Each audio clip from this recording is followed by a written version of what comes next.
to the Clean kWat project. Let's take a journey into the world of solar energy. Solar power plants generate electricity using sunlight, a free and abundant renewable energy source. The three types of solar energy most commonly used are solar hot water, concentrated solar power, and photovoltaic solar energy. Let's start with photovoltaic panels, which are the primary building blocks of solar power plants. They can be installed on the ground or on the roof of a home and are grouped into vast arrays. Each panel consists of several solar cells that are less than a millimeter thick. These cells contain a semiconducting material that releases electrons when photons, the particles that make up light waves, crash into it. Extremely fine metal wires carry these electrons to the negative terminal of the cell.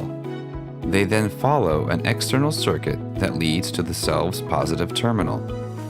The resulting flow of electrons is the source of the electrical current.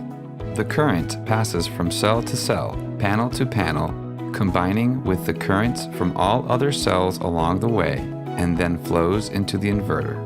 The inverter transforms the direct current into an alternating current, which feeds into a substation that boosts its voltage to between 225,000 and 400,000 volts. Now that it's modified, the current is easily transmitted over the power grid's high voltage lines. Concentrated solar power, or CSP, takes the natural radiant energy from the sun, reflects it against a mirror, and focuses it on a small area to create a large amount of heat that drives a steam turbine. By connecting the turbine to an electric generator, we get a renewable way of making electricity.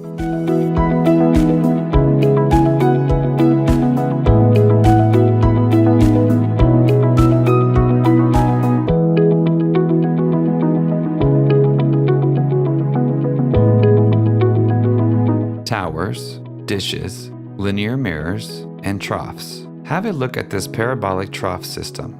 Parabolic troughs are large mirrors shaped like a giant U. These troughs are connected together in long lines and will track the sun throughout the day. When the sun's rays are reflected off the mirror, the curved shape sends most of the reflected rays onto a receiver. The receiver tube is filled with a fluid that retains heat well, like oil or molten salt.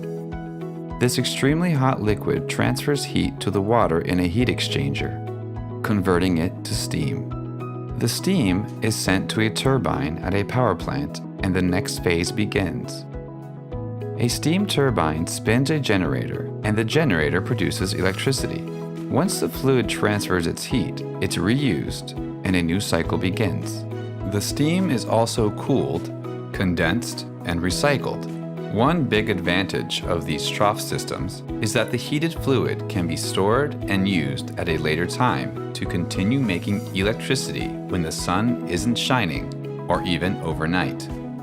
Finally, hot water solar, as the name implies, uses energy from solar radiation to produce hot water for domestic or industrial purposes. Sunny skies and hot temperatures make the south of Europe and Turkey an ideal place for these kinds of power plants. Solar power production does not generate greenhouse gases,